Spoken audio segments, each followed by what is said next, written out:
Yeah, I'm kind of blacklisted. I haven't gotten a studio job in 15 years. So you feel in a way that you are banned from the... No, not in a way. You are? Yeah, I think. Really didn't have a chance to defend myself. Right, yeah. So the hardest part was calling friends and people that I worked with. From Hollywood royalty to vanishing into the shadows of straight-to-DVD flicks, Val Kilmer's journey is straight up wild. We're talking A-list fame, blockbuster hits, a brutal fight with throat cancer, and whispers of a so-called blacklist that might have robbed him of 15 whole years in the spotlight. Now, with the news of his passing at 65, fans aren't just mourning the man behind the iconic Iceman. They're digging deep, asking real questions. What really went down with Val Kilmer? Because his career dip doesn't add up. It's strange, way too strange to just brush off. Was he blacklisted, or did he stumble onto something he wasn't supposed to know? Let's hit rewind and head back to the 80s and early 90s when Val Kilmer wasn't just acting in the movies, he was the movie. He had that cocky smirk, serious acting chops, and the kind of face that made Hollywood execs beg him to sign on the dotted line. Trained at Juilliard with that deep, dramatic energy, Kilmer didn't just walk into a scene, he owned it. From Top Gun to Tombstone, The Doors to Batman Forever, Kilmer was everywhere. Dude even played Jim Morrison so well, people legit thought he was Jim Morrison. And when he suited up as Batman, that sealed it. He hit that upper tier of superstardom most actors only dream about. But then, bam, the glow-up crashed. By the end of the 90s, he went from A-lister to barely there. No more red carpets, no more mega premieres, just a string of low-budget, blink-and-you-miss-it DVD releases. What happened? Insiders whispered that he was difficult on set, but let's be real, he crushed Batman Forever. Say whatever about the messy Batman timeline, but Kilmer's version, mysterious, a little dangerous, totally unhinged in the best possible way, and fans loved it.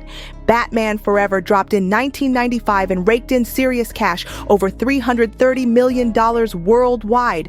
That's not just a hit, that's a smash.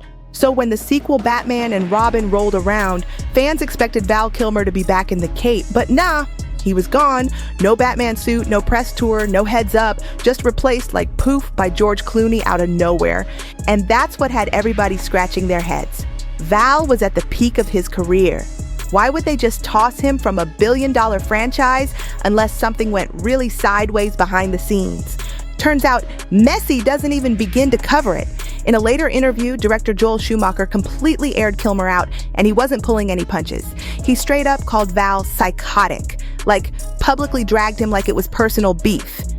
He said, "I'm tired of defending overpaid, overprivileged actors," and swore he never wanted to work with Val again. Schumacher also said Kilmer was rude, inappropriate, and that for 2 whole weeks Val didn't speak to him, but then added, "It was bliss."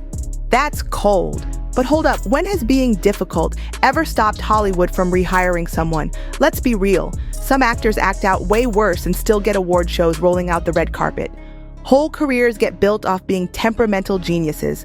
So why was Kilmer treated like a problem to be erased?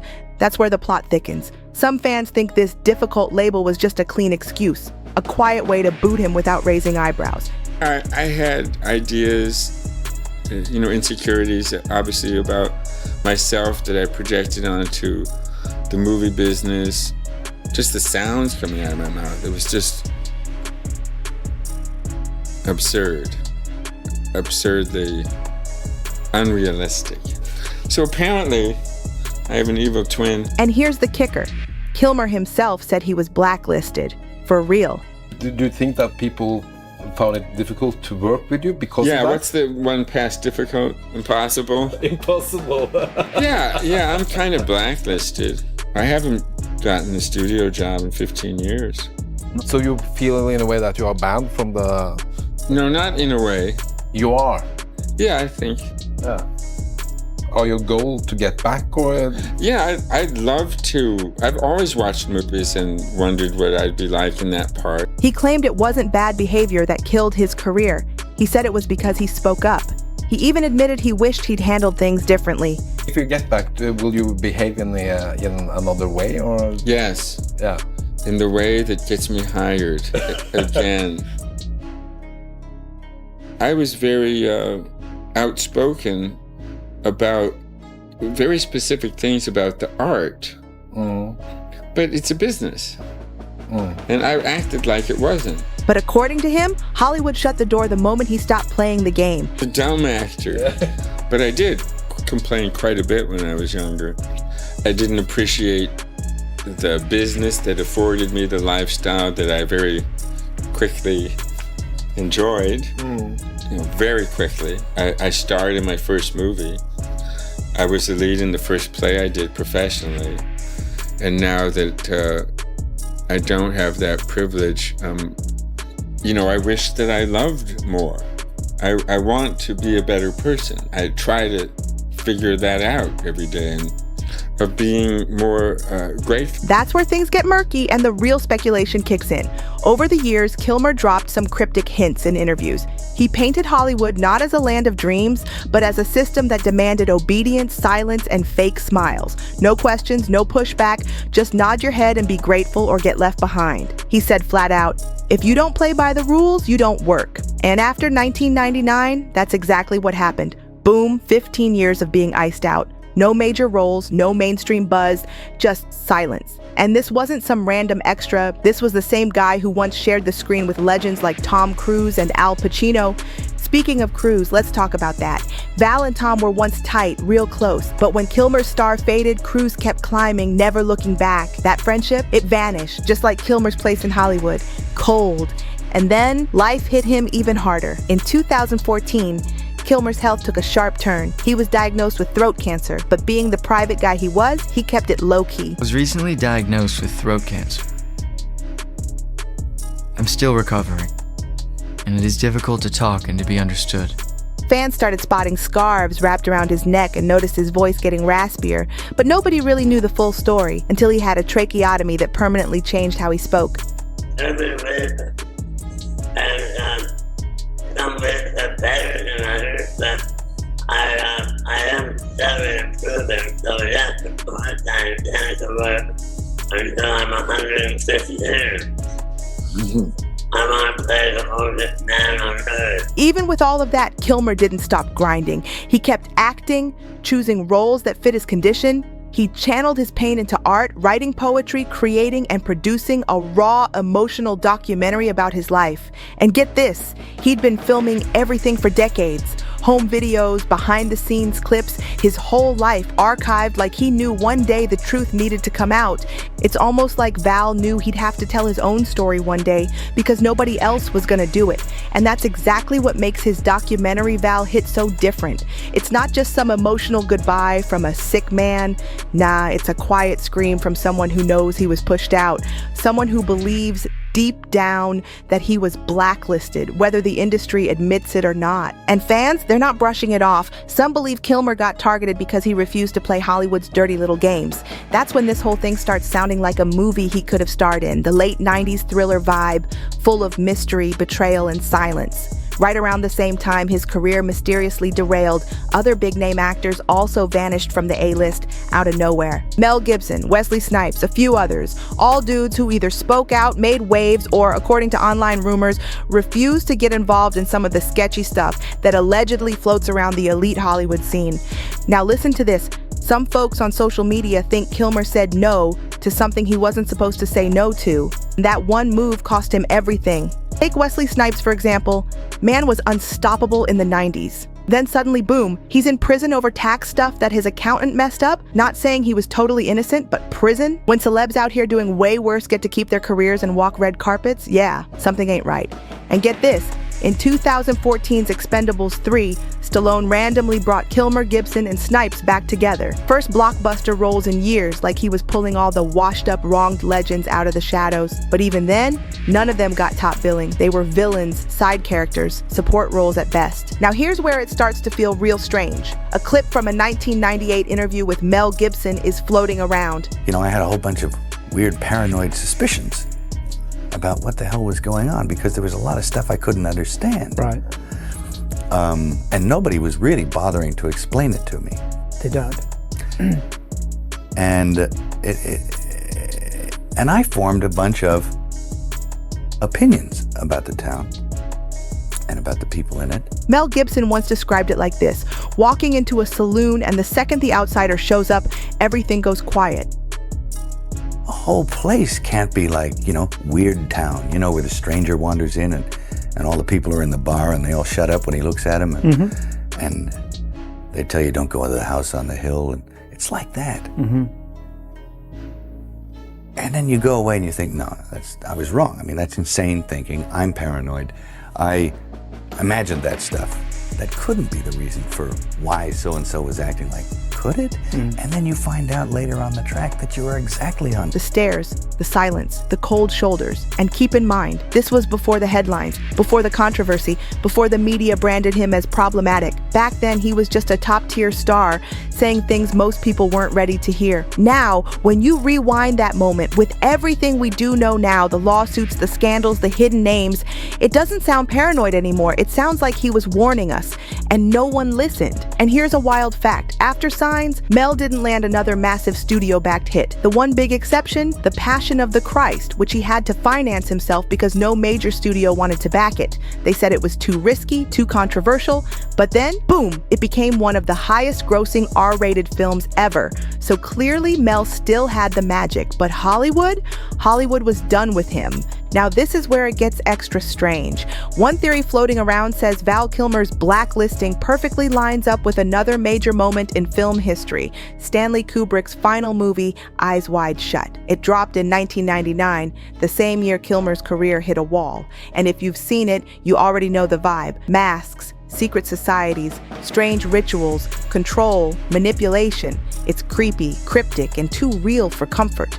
Kubrick died before that film's final cut ever saw the light of day. Some folks say what got released wasn't even his true vision, and that's a whole rabbit hole on its own. Oh, it's well known that the cut presented a few days before Kubrick's death was too jarring for executives that they cut 25 minutes out without Kubrick there to oppose the decision. This left many storylines seemingly unresolved, so we're not really sure if the story is actually what was intended. But let's bring it back to Val. You're telling me Kilmer drops off the map the same year Tom Cruise is starring in a movie about the elite doing dark things behind locked doors? That's too on the nose to ignore. The couple probably doesn't want to admit what's happening to them. And let's not pretend Val didn't have the range to take on a role like that. He could have played the lead, easy. He had the skill, the intensity, the presence. This is a man who was Batman, the masked vigilante who lurked in the shadows, digging into the corruption, poisoning the powerful elite of Gotham. And if you really look back, Val's version, he was the darkest Batman, cold, shut off, eyes that looked like they'd already seen too much. It hits different now, feels less like a character and more like a message. Line that up with Eyes Wide Shut and tell me it doesn't feel symbolic. That sleek black Batman mask, it's like the PG-13 version of those masks in Kubrick's film. A softer, safer metaphor. Both masks hide secrets. Both belong to people tangled in power, illusion, and danger. You wear the mask, you play the part, but once you see what's behind the curtain, there's no going back. And don't forget, Val and Tom Cruise weren't just co-stars in Top Gun. Behind the scenes, word was they were rivals. Real tension, power struggles, creative control clashes. So while Cruise's career kept blasting off like a rocket, Val's started slipping, but not because he lost his edge, not because fans bailed. Something shifted, and it wasn't natural. Now, here's where it gets extra wild. Val Kilmer filmed everything. Long before smartphones or TikTok, this man had cameras rolling all the time. I have thousands of hours of videotapes and film reels that I've shot throughout my life and career. Shut the video camera off. I will keep it on until we're rehearsed. Oh, Val. Childhood memories, film sets, quiet moments at home. He wasn't just an actor. He was a walking archive, a one-man documentary, an artist, yeah, but maybe also a collector of receipts. And people at the top, they do not like it when the camera keeps rolling after cut, that kind of raw, unfiltered footage. That makes powerful folks uncomfortable. Then add this. Kilmer's sudden disappearance from A-list status overlaps eerily with the early buzz about that island. You know the one. Linked to certain billionaire elites, shady connections, and disturbing rumors about what really goes on behind closed doors in Hollywood. The whispers started, and careers went quiet. Fast. We're not saying Kilmer was involved or even knew what was happening behind the scenes, but the timing. Man, it's just way too suspicious. And then there's the Mandela effect twist. Yeah, that one where people swear they remember something happening, but all the proof is gone. In Val Kilmer's case, a whole wave of fans insist they remember him dying years ago. For real. When Top Gun Maverick dropped, some thought it was a tribute, like a posthumous cameo. Someone commented the moment I posted that, and they said, this is, weird because I thought he died a couple years ago. And then I thought back, and I thought, wait a second. When Top Gun Maverick came out, he died right before it, and they had this big tribute about it. People say they remember obituaries, memorial articles, tributes, but now you search for it and there's nothing. No proof, just blank space. It's weird, it's eerie. It was the last time you were going to see Val Kilmer on screen, and I remember he looked so frail and ill in Top Gun Maverick, and I swear I remember them announcing that he died either a couple months before or a couple months after the movie came out. I cannot be the only person that remembers this. Do any of you remember Val Kilmer dying back when Top Gun Maverick came out? And now they're trying to say he died again, like a couple days ago? This is some serious Mandela effect, man. And it's got conspiracy threads online going full throttle. Some folks even claim his appearance in Maverick was a deepfake or filmed way earlier before a secret death that only just got revealed. Sounds wild, sure, but online that just fuels the fire. And now for the gut punch. Val Kilmer's reported net worth at the time of his death, only $10 million. That's shocking for a man whose films grossed over $3.7 billion globally. Billion, with a B. Fans say it was the perfect storm. Alleged blacklisting, endless medical bills, and losing his spot as a leading man drained him dry. He dropped stacks on alternative treatments, spiritual journeys, and experimental therapies, trying to heal, trying to live, and the same industry he once dominated stayed silent. Nobody really noticed while it was happening. The fall wasn't loud, it was quiet, slow, and sad. But here's where Val showed he was always 5 steps ahead. While Hollywood forgot him, he was playing chess, not checkers, when it came to protecting his kids. Word is, before he passed, he didn't just leave behind a will. Nah, Val allegedly set up a whole fortress, a 3-layer legal trap that locked everything down. Basically, he booby-trapped his own fortune to make sure his ex, Joanne Whalley, couldn't touch 1 cent meant for his children. That's how far he went to protect what mattered most. Even with everything stripped away, Val made sure his final move was checkmate. Val Kilmer wasn't just rich, he was loaded. Word is, over his 35-year career, he racked up an estimated $680 million. That's not just A-list money, that's boss level plus smart investments. But instead of passing it down the typical Hollywood way, Val played it like a mastermind. He wrapped it all up in conditions. Rumor has it his will put the real inheritance on ice, locked tight until his ex, Joanne Whalley, turned 70, and she's only 58 right now. That's a full 12-year timeout. In the meantime, she's reportedly capped at $50,000 a month. Now, to most folks, that sounds like serious cash, but in Beverly Hills, that's brunch at the Ivy and maybe a pair of Louboutins. That's light. And here's where it gets straight strategic. That 12-year wait isn't random. It lands right after California's statute of limitations on alimony expires. Translation? She can't circle back later trying to claim more. Legally, the door shuts. That's not just legal planning. That's a cold, calculated checkmate. But Val didn't stop there. He allegedly dropped $23 million into Bitcoin. Encrypted, secured, locked up tighter than your favorite influencer's secret Finsta. And he split it 3 ways, between his kids, Mercedes and Jack, and his lawyer. Digital inheritance protected from every angle. Now here's where the energy shifts to something eerie. Right before his death, Kilmer posted a photo of a Batman mask gifted to him by artist David Cho. I have an answer for us. It's been a while.